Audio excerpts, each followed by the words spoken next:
For the Ukrainians to win this war, we don't just need another Kharkiv. We need 20 of them. The scale of the territory here is huge. Ukraine is roughly the same size as Texas. And they have to destroy the Russians' capacity to fight. Russia has fought 50-odd wars. Weather has won most of those. It's a waiting game with the Russians. So if the Ukrainians are going to pull this off, they have to destroy the ability of the Russians to fight in the first place. That has never happened without at least 500,000 battlefield deaths. At most, we're at 70 right now. The way you do that is you blow up this piece of infrastructure in the south. This is the Kerch Bridge. Now, it's a little difficult to tell its scale here, but all the dotted lines on this map are the rail networks. And there is not a single rail network, that goes from the Donbass in the east to the southern front at all. It all comes in via one link over the Kerch Bridge into Crimea and then north. If Kerch is destroyed, the Russians lose all rail support. And if they capture Kherson, those green arrows, they're likely to get almost as many tanks as they did at Izmail, because the Russians can't take the tanks with them across the bridges. The bridges are too damaged. They have to get out and walk. If you do that, you leave roughly 2.5 million Russian citizens in Crimea and the vast bulk of the Russian military position in Ukraine without supply, and starvation of Ethiopian scale starts. That is how Ukraine wins. Balance of forces still favor the Russians here strongly, but we're getting surprised over and over and over and over again, which means that we shouldn't count on this being quick, we shouldn't count on this being decisive, and even if it is, that does mean the death of Russia as a state. So whether the Russians win and we're at the gates of Warsaw, or the Russians lose and we're looking disintegration in Moscow, either way, we are in a very different economic world. Okay, one more thing. Well, no, like one of 1,000 things. The first column, if you put Russia, Ukraine, and Belarus in kind of the same bucket, collectively are the world's largest supplier of the first column. Number 2 for the second, third for the third. So first of all, nickel, copper, aluminum. Can you do anything in the EV or the green tech or the electricity space without those? Lesson number 1, the materials inputs that we need to do what you guys do are going to be in circumscribed supply moving forward. Building out new supplies of this on a global scale is a 25-year project.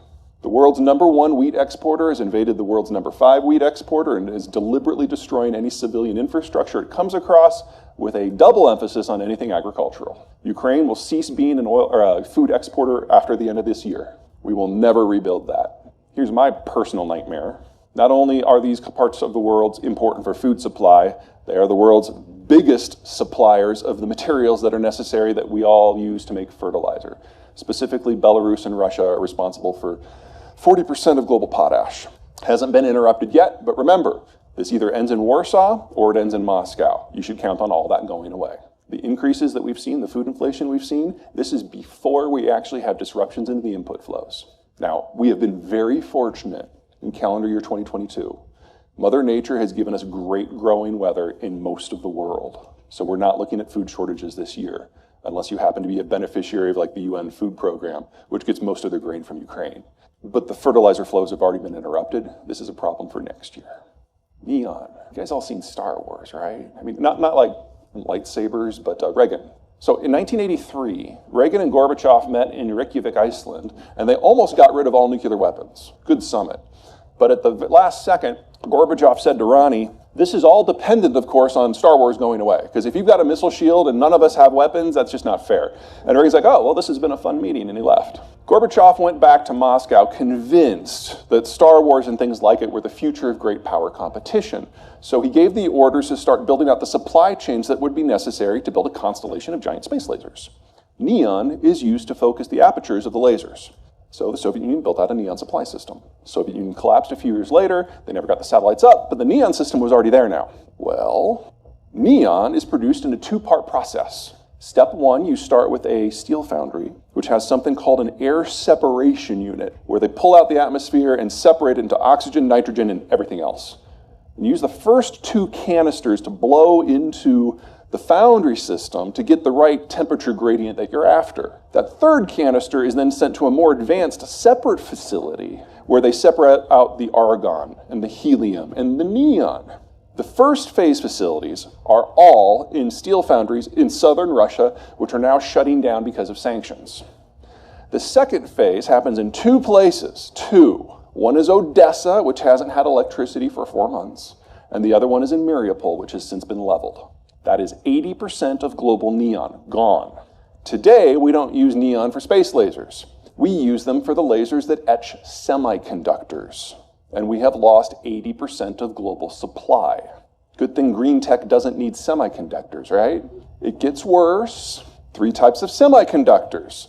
The high end, the ones that you use to regulate power or put in cell phones or put in server farms, those are almost exclusively made in the United States, Japan, Korea, and Taiwan. The middle range that go into automotive and aerospace, that's Thailand and Malaysia. The low end, the ones that make your singing light bulbs and your smart spatulas, those are all from China. The other 20% of global neon is exclusively from China. They get to decide who gets the neon to make chips. So if you need a singing margarita machine, you're in luck. And in case that wasn't enough, platinum group metals, palladium, platinum, rhodium, Russia's the number 2 supplier of all of them. It's the number 1 supplier of palladium, which is also used almost exclusively in high-end microchips. We are very close to start having to make decisions about what gets a chip and what doesn't. Let's talk about the big issue economically globally, because the end of the semiconductor industry is actually pretty small fry compared to the rest of this. What we've got here is a pipe map. The green is oil, the red is natural gas. The areas that matter the most are these 2 ports, Primorsk up in the Baltic Sea and Novorossiysk down in the Black Sea. These 2 ports combined ship out typically about 3 million barrels per day of crude. They are 2 of the 3 largest offloading facilities the Russians have. The third one is out in the Far East. The Europeans and the Americans are bit by bit trying to chip away at the Russian energy sector without actually causing a global crash. That is a very difficult task. And the way they've decided to go about it is through insurance. If you don't have insurance on your vessel, you can't go into port or any place that might be congested, like, say, Suez. So what they have done now is no Russian vessel can get commercial insurance.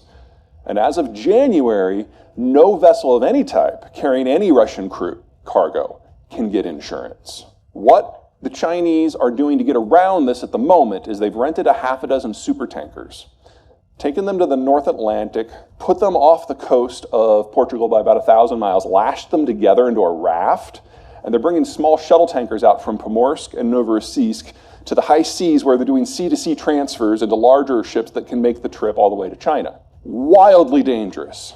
Also, wildly exposed, because it's relying on every country that they sail by to not do anything. Now, so far, we haven't done anything because we don't want prices to explode. But it doesn't take much of an imagination to say, like, a storm hits the raft, we get an oil spill. Or some country that really doesn't care for the Russians, like Latvia, grabs it for like one of those shuttle tankers for like an OSHA regulation violation or something.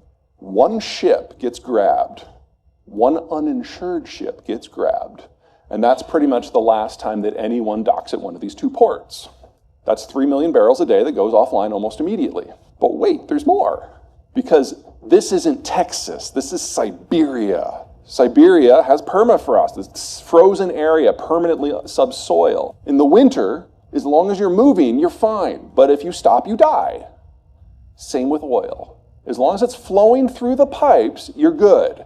But if you stop, say 3 million barrels a day, stops at the ports, pressure builds up through the entire system, the oil stops flowing through the permafrost, it turns to gel in the pipe, the water by production freezes solid, and when water freezes, it expands.